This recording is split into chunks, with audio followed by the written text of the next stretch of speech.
From this to this. Na opo, meron na naman akong bisita dito sa rest house. Kaya naman samahan niyo muna ulit ako maglinis ng swimming pool. Na ngayon na lang din ulit ito nalagyan ng tubig. At dahil dyan, pagagandahin pa namin to ni Mi. Na maglalagay pa nga kami dito ng ilaw. Para mas ma-enjoy nga namin yung pagsiswimming namin ngayong gabi. Ilang buwan na kang hindi nalilinis yung swimming pool natin dito. Na medyo matagal na natin itong hindi nagagamit mga guys. Kaya kung mapapansin nyo, medyo makalat. Ay, anong medyo makalat, chawat? Sobrang dumi. Naging kulay brown na rin pala yung tubig. Dala na din sa mga natuyong dahon. At saka na din sa buhangin. Na konti na lang siguro mga guys, magiging fish pad na itong swimming pool ko dito, no? Pero syempre dahil may darating nga tayong bisita ngayon. Ay, bisita pala. Lilinisin muna natin to. Lalo mahilig si Mi mag-swimming. Kahit di naman siya marunong lumangoy. Chot! Para mas mapabilis ko nga matanggal tong tubig. Tinanggal ko na nga muna yung mga nabara dito. Na nagsiksikan na rin kasi makalat sa loob. Medyo maliit lang din kasi yung butas. Kaya medyo matagal siyang madrain. Na mas mabilis nga maubos yung tubig sa paglagay sa balde. Nasanay naman ako dito mga guys. Lalo sa bahay namin. Halos taon kong bumaha. Kaya nasanay na sa paglilimas.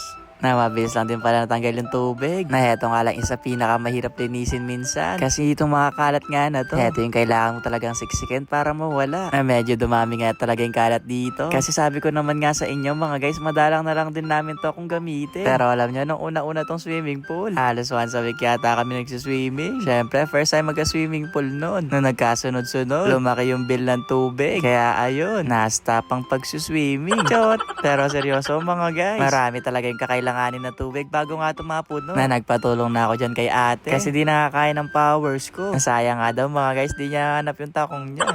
Medyo mabagal palang kumilos si ate kapag wala nga siyang tako. Kaya pagpasensyaan nyo na daw muna mga guys. Na kaya pagkatapos nga matanggal yung mga kalat, naglagay na rin kami ng sabon para mas malinis na nga tong swimming pool. Na medyo naiwan nga yung amoy ng tubig. Kaya sa mga oras nga na nagpatulong na din talaga ako. Na kung kasi ako lang mga guys, baka bukas na ito matatapos. Na kanya-kanya nga kaming toka dito para mas mapabilis. Ako nga dito sa hagdan, dito naman sila sa kabila. Na habang tumatagal nga mga guys, bumabango na ulit ng swimming pool. Pero para mas luminis pa nga ulit to, naglagay pa nga ulit kami dyan ng detergent at saka na din ng Clorox kasi para mas malinis talaga yung swimming pool.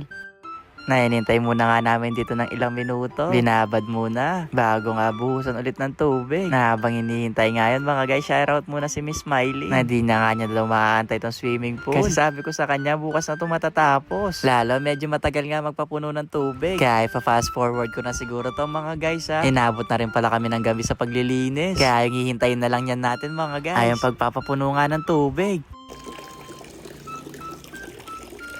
Bago nga ako matulog, nasa 1/4 na yung tubig. Na nang pagising ko nga, eto malapit na siya mapuno. Na grabe, napakalinaw naman ng tubig na yan. Na parang gusto ko na mag-swimming ah. Pero syempre may kasama tayong mag-swimming ngayon. Na eto si Mi, napakaraming dala. Nasa tuwing bibisita siya, napakaraming pasalubong. Nasa dala nga niya ngayon, parang hindi ko na kailangan mag-grocery dito sa rest house ah. Chot! Nagdala na rin daw siya ng salbabida. Kasi para daw hindi kayo malunod sa forfeit kong swimming pool. Na di pa nga kami nakakapag-swimming. May mga nalaglag na daon dito. Kaya naman sabi ko dyan kay Mi, tulungan niya muna ulit ako maglinis. Kasi para magkaroon siya ng ambag dito sa swimming pool. At nung kinagabihan na nga, nilabas na nga rin namin ito nabili naming phone. Kasi heto nga'y magpapalutang sa mga nabili naming ilaw. Na yan, para lang siyang maliit na donut. Na ilalagay mo lang yung ilaw sa gitna. Na para rin siyang kandila oh. Kaya sa mga oras nga na yan, nag-wish na rin kami ni Mi. Ay, hindi pala ganun yun. Nandito nga natin siya ilalagay sa may tubig. Natinry nga namin to kung mahuhulog. Na effective naman. Kaya nang binuksan na rin namin tong mga ibang ilaw. Ang ganda nga tignan kapag nabuksan nga lahat ng ilaw. Ngayon nga lang mga guys, mukhang kulang tong nabili namin. Pero ang cute nito. Parang pwede ka rin mag-wish dito mga guys. Na kung pagmamasdan mo na ito sa personal, mukha siyang totoong kandila. Parang manunod yata ako dito.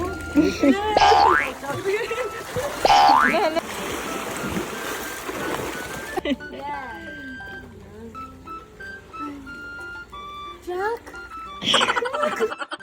Sarap nga magbabad dito. Kaya naman siguro mga guys, hanggang dito na lang ulit ha. Maraming salamat sa pagsama sa amin. Ayun lang. Bye-bye!